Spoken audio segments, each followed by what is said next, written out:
The sound of Grant's key turning in the front door at 2:47 p.m. on a Tuesday afternoon was the last thing I expected to hear. Felix and I had been tangled in the Egyptian cotton sheets of my marital bed for the past hour, his muscled frame pressed against mine in ways my husband hadn't touched me in months. Before we dive deeper into the story, I have one small request. Please subscribe, drop a like, comment, and hit that hype button to boost this channel so more people can discover these incredible stories. Bad, bad, bad, I whispered, my heart hammering against my ribs as footsteps echoed through the downstairs hallway. Felix's eyes went wide, his perfectly sculpted abs tensing as he rolled away from me. Is that? He started to whisper. Yes, I hissed, already scrambling for my clothes scattered across the hardwood floor. Bathroom, now. Felix grabbed his gym shorts and tank top, his trainer's agility serving him well as he silently padded toward our ensuite bathroom. I could hear Grant's familiar heavy footsteps on the stairs, taking them two at a time, like he always did when he was stressed about a project deadline.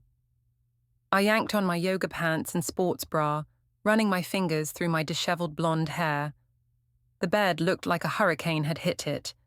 I frantically smoothed the comforter and fluffed the pillows, my mind racing for an explanation. Lysandra, Grant's voice carried down the hallway. You home?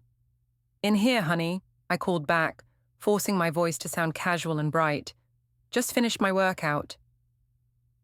The bedroom door creaked open, and there was my husband of 8 years, looking exhausted and defeated in his wrinkled button-down shirt and khakis. His dark hair was messier than usual, and there were stress lines around his brown eyes that seemed deeper every day. You're home early, I said, hoping my smile looked natural. Everything okay at work? Grant's gaze swept the room, lingering on the rumpled bed longer than I was comfortable with. The client meeting got cancelled. Thought I'd come home and actually spend some time with my wife for once.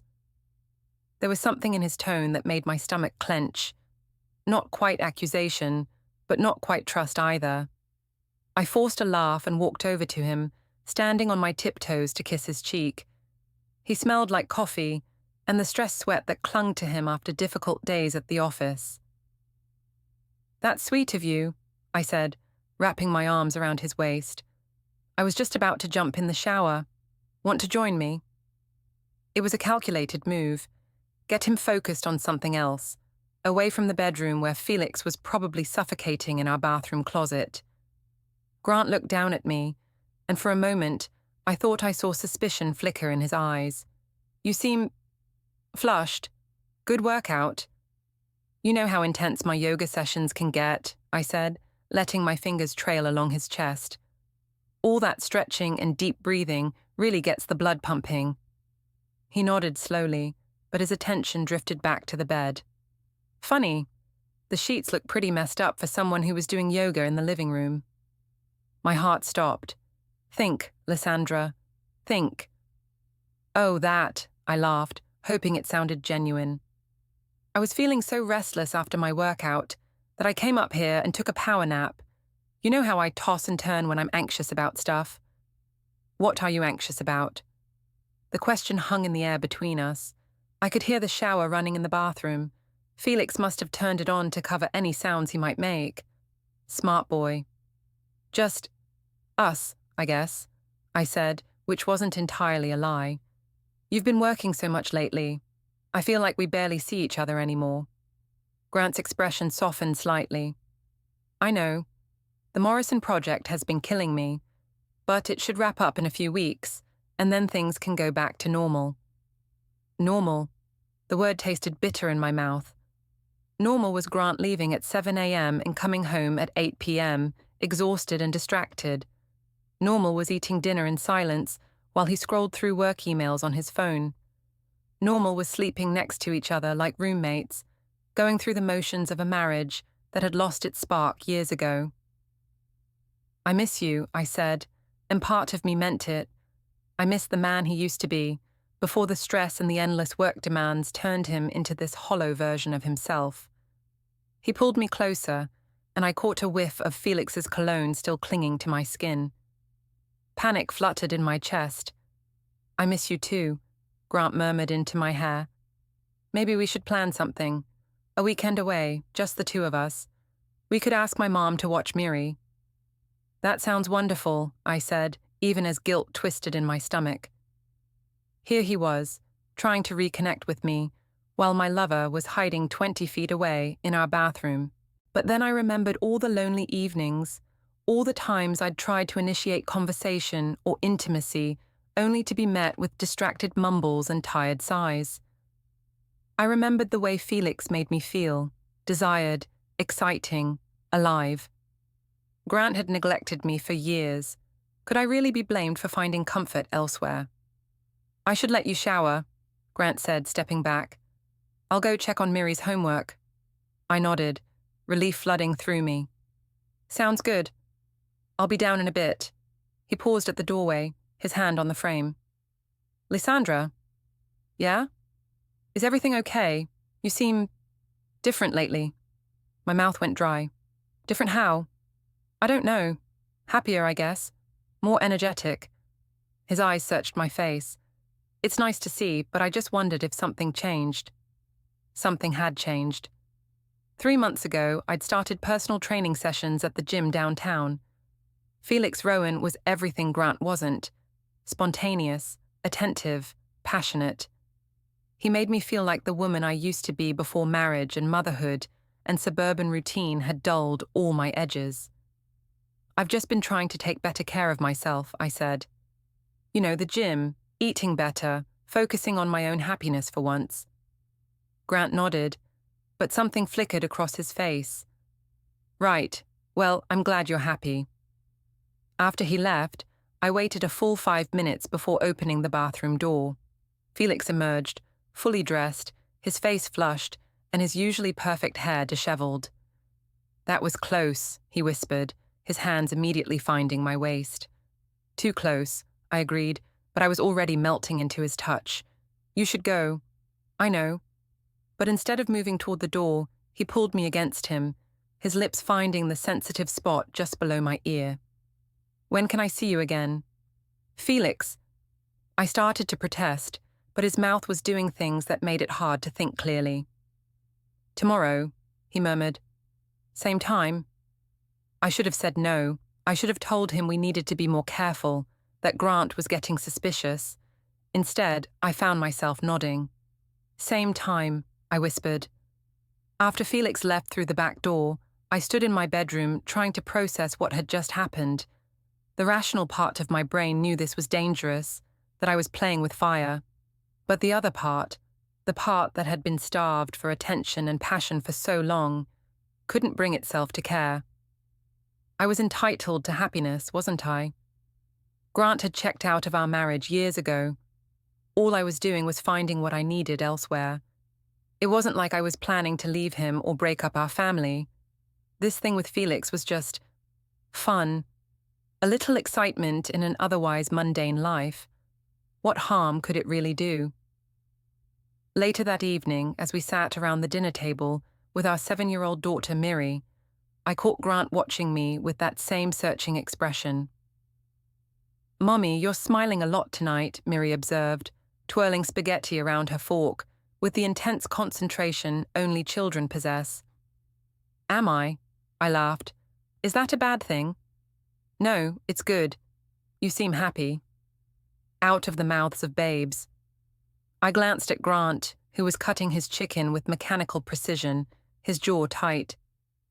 "Daddy seems sad, though," Miri continued, oblivious to the tension crackling between her parents. "Daddy's just tired from work, sweetheart," I said quickly. "Isn't that right, honey?" Grant looked up, his eyes meeting mine across the table. "That's right, princess. Just tired." But I could see it wasn't just exhaustion in his expression. There was something else there.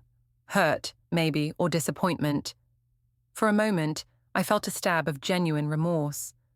Then I remembered Felix's hands on my skin, the way he whispered my name like it was something precious, and the guilt faded. I deserved to feel wanted. I deserved to feel alive. Grant had made his choice to prioritize work over our marriage. I was simply making mine. Sunday brunch at Rosemary's Cafe was supposed to be a peaceful family affair. Grant's mother Ruth had suggested it as a way to spend more quality time together, and my sister Ella was driving down from the city to join us. I'd been looking forward to it all week, a chance to play the role of happy wife and mother, surrounded by people who loved and supported me. What I hadn't expected was to see Felix walk through the restaurant door at 11:30 a.m., with his arm around a petite brunette I'd never seen before. My coffee cup froze halfway to my lips as I watched them being seated 3 tables away. Felix looked casually gorgeous in dark jeans and a navy sweater that hugged his chest in all the right ways. The woman with him was pretty in an understated way, with intelligent dark eyes and a warm smile. "Earth to Lysandra," Ella said, waving her hand in front of my face. "You look like you've seen a ghost." I forced my attention back to the table, where Grant was cutting up Miri's pancakes, while Ruth watched with the approval of a woman who'd raised her son to be helpful. Ella was studying me with the sharp perception that had made her successful in graphic design, and occasionally annoying as a little sister. "Sorry, just thought I recognized someone," I said, taking a sip of coffee to cover my nervousness. "Who?" Ella followed my gaze across the restaurant. "The hot guy with the brunette. Please tell me you're not checking out other men in front of your husband and daughter." "Elle," I hissed, glancing at Grant, but he was focused on Miri, patiently helping her with her syrup without making a mess. "I'm just saying," Ella continued with a grin, "if you're going to window shop, at least be subtle about it."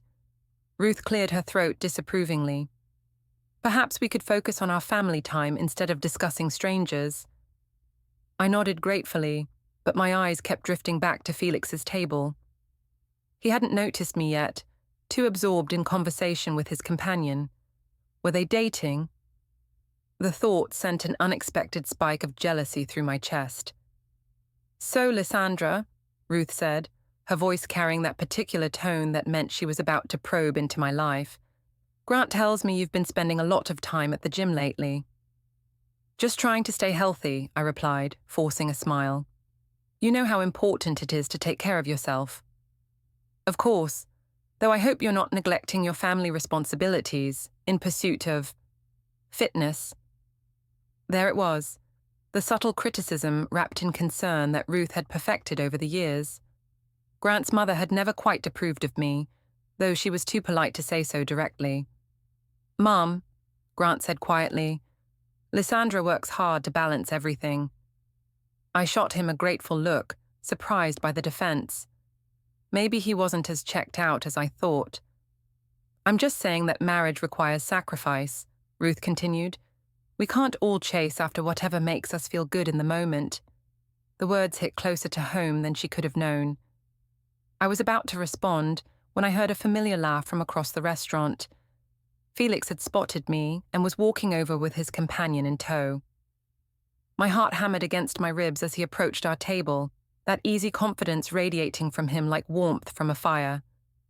"Lysandra, what a coincidence," Felix said, his smile bright and seemingly innocent. "How are you?" "Oh, hi Felix," I managed, hoping my voice sounded casual.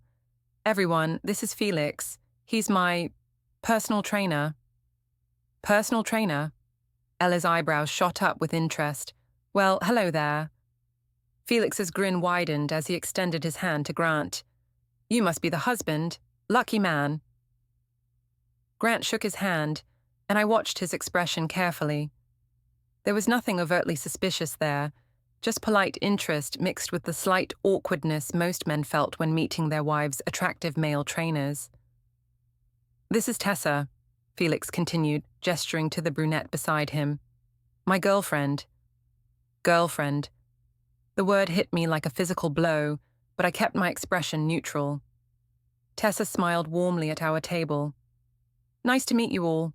Felix talks about his clients all the time, but he's mentioned you quite a bit, Lysandra." There was something in her tone that made me look at her more carefully. Her smile was friendly enough, but her dark eyes held a sharpness that reminded me of Elle when she was digging for information. "All good things, I hope," I said lightly. "Oh yes," Tessa replied. "He says you're very dedicated to your workouts, really committed to getting what you want. The words seemed innocent enough, but there was definitely an undercurrent there. Did she know? Had Felix told her about us?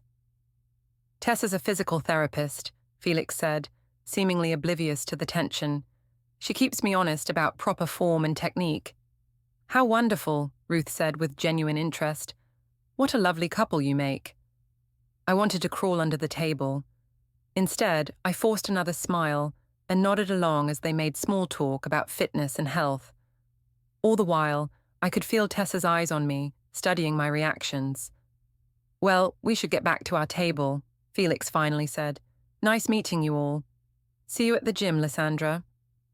As they walked away, I caught Tessa leaning close to Felix's ear, whispering something that made him glance back at our table with an expression I couldn't quite read. He seems nice, Grant said mildly. Very friendly. That's Felix for you, I replied, reaching for my water glass to give my hand something to do. He's like that with all his clients. I bet he is, Ella said with a knowing smirk. No wonder you're so motivated to work out. Elle, I shot her a warning look. What? I'm just saying the man is gorgeous. If I had a trainer who looked like that, I'd probably be at the gym every day too. Ruth's lips pursed with disapproval. I hardly think a married woman should be choosing her fitness instructor based on physical attractiveness. Oh, come on, Ruth, Ella said, using the casual tone that always irritated Grant's mother. There's nothing wrong with appreciating beauty. It's not like Lysandra's going to run off with the guy. The irony of the statement wasn't lost on me. I forced a laugh that sounded hollow to my own ears. Besides, Ella continued, look at how great she looks. Whatever Felix is doing, it's working. Grant's eyes found mine across the table. You do look good, he said quietly. Different, but good. There was something wistful in his voice that made my chest tighten with guilt. When was the last time he'd really looked at me? When was the last time he'd noticed anything about me, beyond whether dinner was ready or if Miri's homework was done? The rest of brunch passed without incident, though I caught Tessa glancing in our direction several more times. When we finally left the restaurant, I felt like I'd been holding my breath for an hour. I like Elle, Miri announced as we walked to our cars. She's funny. Aunt Elle is definitely funny, Grant agreed, lifting Miri onto his shoulders. Sometimes too funny for her own good. Elle stuck her tongue out at him, and Miri giggled. For a moment, we looked like a normal, happy family. The kind of family I'd always thought we were, before everything got so complicated. Drive safe back to the city, I told Elle, hugging her goodbye. I will. And Lysandra. She lowered her voice so only I could hear. Whatever's going on with you lately, I hope you know what you're doing. My blood chilled. What do you mean? You just seem, I don't know, like you're walking on a tightrope or something. Just be careful, okay? Before I could respond, she was in her car and pulling out of the parking lot, leaving me standing there with Grant and Miri in a growing sense that my carefully constructed world was starting to crack around the edges. That evening, after Miri was in bed, I was scrolling through my phone when a text message popped up from an unknown number. Interesting running into you today. You should see what everyone is saying about you. Attached was a blurry video that made my blood turn to ice water. It was clearly taken through a window, our bedroom window, and showed two figures on a bed that was unmistakably ours. The quality was poor, but it was obviously me and Felix, lost in each other just days before.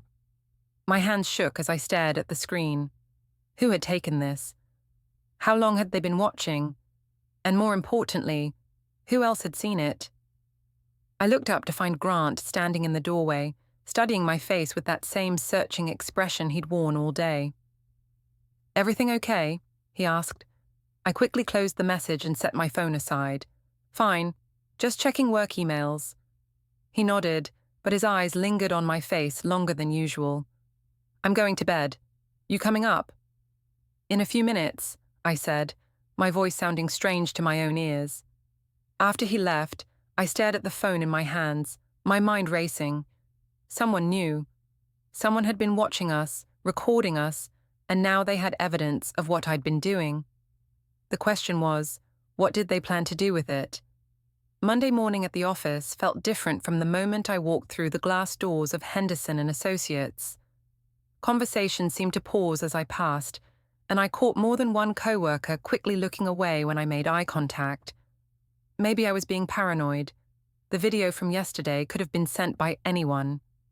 A nosy neighbor, someone with a grudge, or even Tessa if she suspected something. It didn't necessarily mean the whole world had seen it. That illusion shattered when I reached my desk and found my coworker Janet hovering nearby, with barely contained excitement. "Lysandra," she said, her voice pitched just a little too high. "How was your weekend?" "Fine," I replied cautiously, setting down my coffee and purse. "Why?" "Oh, no reason, just, you know how people talk." Janet's eyes gleamed with the kind of malicious glee that came from being the first to know juicy gossip. Especially when there are pictures involved. My stomach dropped. Pictures? Well, video, technically, very grainy, very hard to make out exactly what's happening, but... She leaned closer, lowering her voice to a conspiratorial whisper. "It's making quite the rounds on social media. Someone posted it in the neighborhood Facebook group with some very interesting commentary." I felt the blood drain from my face. The neighborhood Facebook group had over 800 members. If the video was posted there, it meant hundreds of people, including parents from Miri's school, our neighbors, Grant's co-workers, might have already seen it. "I'm sure it's nothing," I said quickly, my voice sounding strained. "You know how people love to gossip about nothing." "Oh, absolutely," Janet agreed, but her smile suggested she didn't believe that for a second. "I'm sure your husband knows it's just malicious rumors. He seems like such a trusting man." The way she said trusting made it sound like a character flaw. I wanted to snap at her, to tell her to mind her own business, but that would only confirm her suspicions. Instead, I forced a laugh. "Grant doesn't pay attention to social media drama. He's too busy with real work to worry about what bored housewives are posting online." It was a calculated jab. Janet was notorious for spending half her workday on Facebook, and I saw her expression tighten slightly. "Of course," she said coolly. "Well, I should let you get to your own work. I'm sure you have a lot to catch up on." As she walked away, I immediately pulled out my phone and navigated to the neighborhood Facebook group. It didn't take long to find the post. Someone with the profile name Concerned Neighbor had uploaded the video with the caption, "Thought people should know what goes on when some husbands are at work. Recognize the house?" My hands shook as I scrolled through the comments. Most people were calling it inappropriate and asking for it to be taken down, but others were speculating about the identity of the people in the video. A few had already figured it out. "Isn't that the Vane house on Maple Street?" one comment read. "Poor Grant, he seems like such a nice guy," read another. "I always thought she seemed like the type," wrote someone else, and that comment had 12 likes. I quickly reported the post and then opened my own Facebook page. If I was going to control this narrative, I needed to get ahead of it. I crafted a carefully worded status update. It's sad when people have so little going on in their own lives that they resort to spreading malicious rumors about others. To those who know me and my family, thank you for not giving credence to gossip and lies. To those who don't, maybe focus on your own relationships instead of trying to destroy mine. Trust and love. Marriage strong. Within minutes, the post had several supportive comments from friends and family. Ella was one of the first to respond.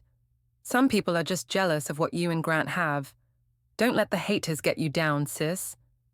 But mixed in with the support were other comments that made my blood run cold. "What rumors?" asked a mutual friend. "Is everything okay?" wrote another. And then, most damning of all, a comment from Tessa, Felix's girlfriend. "Sometimes the truth isn't as clear as we think it is. Praying for your family during this difficult time." The passive-aggressive concern in her message was worse than outright accusation. She knew. She definitely knew. and now she was making sure everyone else knew something was wrong too. I was staring at my phone, trying to figure out how to respond, when my supervisor Karen appeared at my desk. "Lysandra, could I see you in my office for a moment?" My heart sank. Karen's expression was carefully neutral, but I could see the discomfort in her eyes. This wasn't going to be a casual chat about project deadlines. I followed her into her glass-walled office, acutely aware of the curious glances from my coworkers. Karen closed the door and gestured for me to sit. "I'm going to be direct," she said, settling behind her desk. "There's been some chatter about a video circulating online. HR is concerned about potential impacts on workplace morale and the company's reputation." "Karen, I can explain." She held up a hand. "I don't need details about your personal life.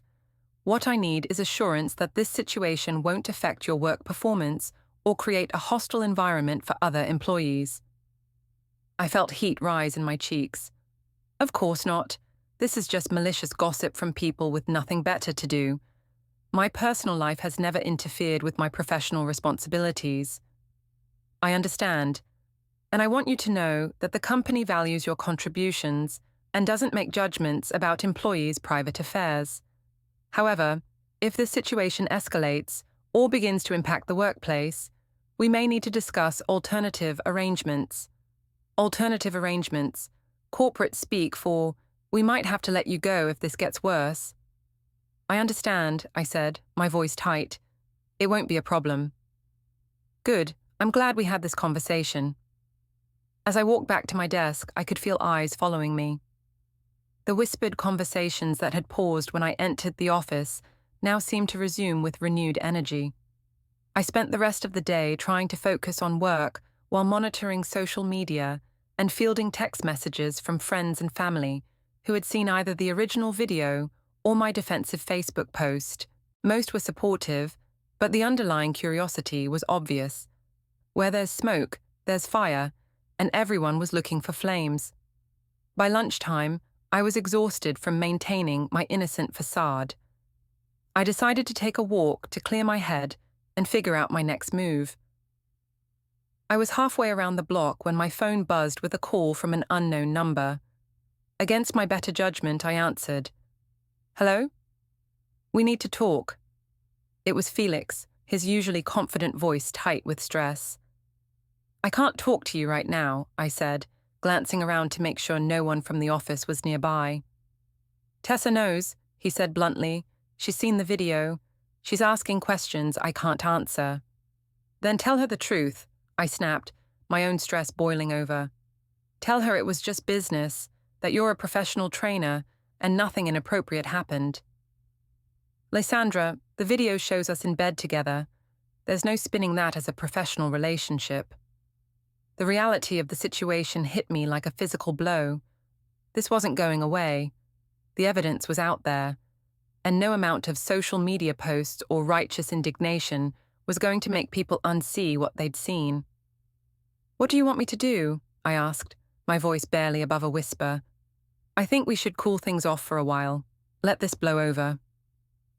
"Cool things off?" The words stung more than they should have. "Is that what you call it? Come on, Lysandra. You know this was always just fun. Neither of us was looking for anything serious. Fun, just like I'd been telling myself for months. So why did hearing him say it make me feel so empty?" "Fine," I said. "Consider things cooled off." I hung up before he could respond and stood there on the sidewalk, feeling more alone than I had in years. That evening, I came home to find Grant sitting at the kitchen table with his laptop open and a stack of papers beside him. He looked up when I entered, and I could see the exhaustion in his eyes. "How was work?" he asked, his voice carefully neutral. "Fine," I lied. "Just the usual Monday chaos." "What are you working on?" "Just some paperwork." He closed the laptop and gathered the documents into a neat pile. "Miri's at my mom's for dinner. I thought we should talk." My heart started racing. "About what?" "About us. About what's been happening lately." I forced myself to sit down across from him, adopting what I hoped was an open, innocent expression. I'm not sure what you mean. Grant studied my face for a long moment. Lysandra, I've been getting calls and texts. People are concerned about our family. People love to gossip, I said quickly. You know how it is in this neighborhood. Someone sees something innocent and turns it into a scandal. Is it innocent? The question hung between us like a loaded gun. I could see the pain in his eyes, the hope that I would give him an explanation that made sense, that would let him continue believing in us. Part of me wanted to tell him everything, to admit what I'd done and beg for forgiveness.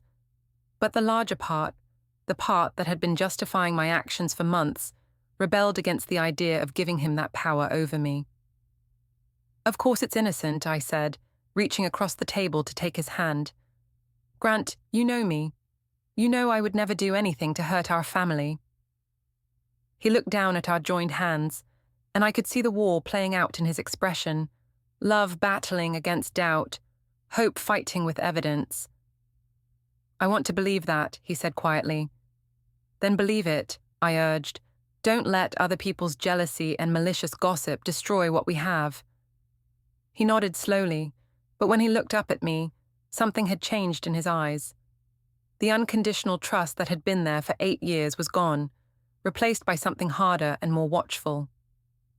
Okay, he said, but Lysandra, if there's anything you need to tell me, anything at all, now would be the time. It was my last chance to come clean, to take control of the narrative before it spiraled completely out of my hands. Instead, I squeezed his hand and smiled. There's nothing to tell, I said. I love you. I love our family. That's all that matters. He squeezed back, but his smile didn't reach his eyes. That night, as I lay in bed listening to Grant's steady breathing beside me, I told myself I'd made the right choice. The video was grainy and unclear. There was no definitive proof of anything inappropriate. If I stayed strong and maintained my innocence, this would all blow over eventually. People had short attention spans. Something else would come along to capture the neighborhood gossip's interest, and they'd forget all about Lysandra Vane and her supposed affair. I almost believed it too, until I woke up the next morning to find that Grant had already left for work, and all the passwords on our shared accounts had been changed. The discovery that Grant had locked me out of our joint bank account, email and streaming services hit me like a physical blow. I sat at the kitchen table in my bathrobe, staring at the incorrect password messages on my laptop screen, feeling the walls of my carefully constructed life closing in around me. This wasn't the Grant I knew. My husband was passive, accommodating, the type of man who avoided confrontation at all costs. He paid bills, fixed broken appliances, and handled household crises with quiet efficiency, but he never made unilateral decisions about our marriage. The fact that he'd taken this step meant he was either getting advice from someone else, or I'd pushed him further than I'd realized. I tried calling him, but it went straight to voicemail. His outgoing message was the same professional recording he'd used for years, but somehow it sounded different now. Distant and impersonal. Grant, it's me, I said after the beep, forcing my voice to sound calm and reasonable. I'm having trouble accessing our accounts this morning. I think there might be some kind of security issue. Can you call me back? I hung up and immediately tried to log into our bank's website using the password recovery feature. When I entered my social security number and mother's maiden name, a message appeared. Account access has been restricted. Please contact your branch manager for assistance. Restricted. That wasn't a technical glitch. That was deliberate action. My phone buzzed with a text from Ella. Saw your Facebook post yesterday. Everything okay? Call me. I started to dial her number, then stopped. Ella had always been supportive, but she also had strong opinions about marriage and loyalty. If she found out what I'd actually done, would she still be on my side? Instead, I called my mother. Hi, sweetheart, June Harper answered on the second ring, her voice carrying that particular tone she used when she was trying to sound normal, while clearly worried about something. Hi, Mom, how are you? I'm fine, honey. The question is, how are you? My stomach clenched. What do you mean? There was a pause, and I could hear her moving around what sounded like her kitchen, probably preparing for her shift at the hospital. Lysandra, I got a very disturbing phone call yesterday from Ruth Vane. Of course.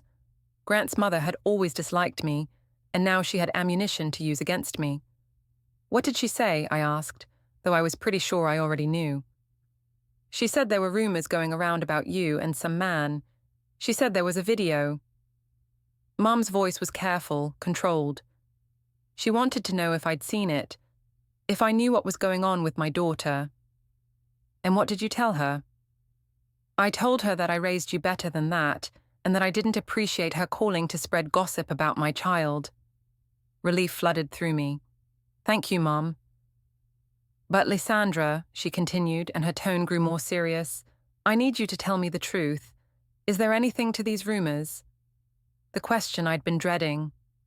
My mother had an uncanny ability to detect lies, honed by 30 years of nursing and dealing with patients who weren't always honest about their symptoms or compliance with treatment. Mum, you know how people in this neighborhood are. They see a woman talking to a man who isn't her husband, and suddenly it's a scandal. This isn't about talking, honey. Ruth said there was a video of you with someone in your bedroom. It's not what it looks like, I said quickly. The video is so grainy, you can barely make out anything. People are just assuming the worst because they love drama. Another pause. Lysandra, I need you to listen to me very carefully. If you've made a mistake, and I'm not saying you have, but if you have, the best thing you can do is come clean to Grant and try to work things out. Lies have a way of growing until they destroy everything around them. There's nothing to come clean about, I insisted. Grant believes me. We're fine. Are you? Because Ruth seemed to think Grant was pretty upset. Ruth has never liked me. She's probably thrilled to have an excuse to cause problems in our marriage. Maybe. But honey, she sounded genuinely concerned about Grant and Miri. Whatever's happening, it's affecting that little girl too. The mention of Miri sent a spike of guilt through my chest. I'd been so focused on managing the adult fallout that I hadn't really considered how this might be impacting our daughter. Miri's fine, I said. She doesn't know anything about this nonsense. Children pick up on more than we think they do, Mum said gently. Just be careful, okay? Think about what's really important here. After we hung up, I sat in the kitchen trying to figure out my next move. Grant had clearly escalated things by changing our passwords and talking to his mother about our problems. If I was going to regain control of the situation, I needed to be proactive. I decided to start with Miri. If Grant was going to paint me as the villain in this story, I needed to make sure our daughter understood that Mommy was the victim of mean rumors, not the perpetrator of anything wrong. When Miri got home from school that afternoon, I was waiting with her favorite snacks and a bright smile. How was school today, sweetheart? Good, she said, but there was something subdued about her usual enthusiasm. Mrs. Patterson asked if everything was okay at home. My heart sank. Why would she ask that? I don't know, she said I seem sad lately. Miri climbed onto the kitchen stool and reached for the apple slices I'd prepared. Are you and Daddy fighting? Of course not, baby. Why would you think that? Because Daddy slept in the guest room last night, and this morning he left before I woke up, but usually he makes me pancakes on Tuesdays. I hadn't realized Grant had moved out of our bedroom, or that his absence from Miri's morning routine would be so noticeable to her. Daddy's just been working really hard lately, I explained. Sometimes when grown-ups are stressed about work, they act a little different. But it has nothing to do with you, and it doesn't mean we're fighting. Okay, Miri said, but she didn't look entirely convinced. That evening, I waited for Grant to come home so we could have a proper conversation about where we stood. When he finally walked through the door at nearly 9 o'clock, he looked exhausted and defeated. You're late, I said, trying to keep my tone light. Long day? Yeah. He set down his briefcase and loosened his tie without looking at me. Is Miri asleep? She went down about an hour ago. She was asking about you this morning, something about pancakes. For the first time since he'd walked in, Grant's expression softened. I forgot it was Tuesday. I'll make them for her tomorrow. Grant, we need to talk about what's happening here. He looked at me then, and I was struck by how much older he seemed than he had just a week ago. There were new lines around his eyes, and his shoulders carried a weight that hadn't been there before. What's happening here, Lysandra, is that my wife is lying to me. The blunt statement hit me like a slap. I'm not lying to you. You changed all our passwords. I changed our passwords because our security has been compromised. Someone was able to get video footage of our bedroom, which means they might have access to other private information. It was a reasonable explanation, and I could see him considering it. For a moment, I thought he might accept it. Then, he pulled out his phone and showed me a screenshot of a text message thread. "This is from your sister," he said. "She sent it to my mother yesterday." I leaned forward to read the messages, and my blood turned to ice. "Ella, I'm worried about Lysandra. She's been acting strange lately, and now there are all these rumors." "Ruth, what kind of strange?" "Ella, secretive, happy in a way that doesn't seem connected to her family, if that makes sense. And she's been talking about how she deserves to be happy, how she needs to focus on herself." "Ruth, I see." "Ella, I don't think she's thinking clearly. She seems to think Grant doesn't pay enough attention to her, so she's justified in getting attention elsewhere." "Ruth, thank you for telling me. Grant needs to know." I stared at the screen, feeling betrayed and furious. "Ella had no right to share private conversations with your mother." "So you did have those conversations with her?" That's not the point. The point is that she violated my privacy and—" "The point," Grant interrupted, his voice harder than I'd ever heard it, "is that everyone around us seems to know something I don't. Your sister, my mother, people at work, neighbors, strangers on the internet. Everyone except me. Grant, I gave you a chance yesterday to tell me the truth. I asked you directly if there was anything I needed to know, and you looked me in the eye and lied." "I didn't lie. I told you there was nothing that would hurt our family." Grant didn't shout, but the quiet anger in his voice was worse than any yelling. He listed everything my harmless affair had already done. Our daughter's teacher asking if things were okay at home, co-workers giving him pitying looks, his mother fielding calls from neighbors, and asked how I could say I hadn't hurt our family. When I tried to explain that I'd just wanted to feel alive again, to feel seen as a woman, and not just a mother and roommate, it sounded hollow even to me. He asked who it was. When I finally admitted it was Felix, my trainer, and that it had been going on for 3 months, I could almost feel something in him break. I tried to shift the conversation toward counseling, communication, second chances, but he'd already moved past that point. Grant told me he'd been thinking for days about whether this could be fixed, and then said he'd made an appointment with a lawyer. He was filing for separation. Yes, I'd ended it with Felix, but only because I'd been caught, and he knew it. When I begged him to think of Miri, I talked about modeling forgiveness. He talked about modeling self-respect and boundaries. Some mistakes, he said, were simply too big to work through.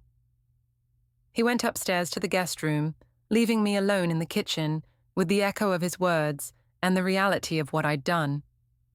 For 3 months, I'd told myself the affair was harmless, a private little rebellion that hurt no one as long as it stayed secret.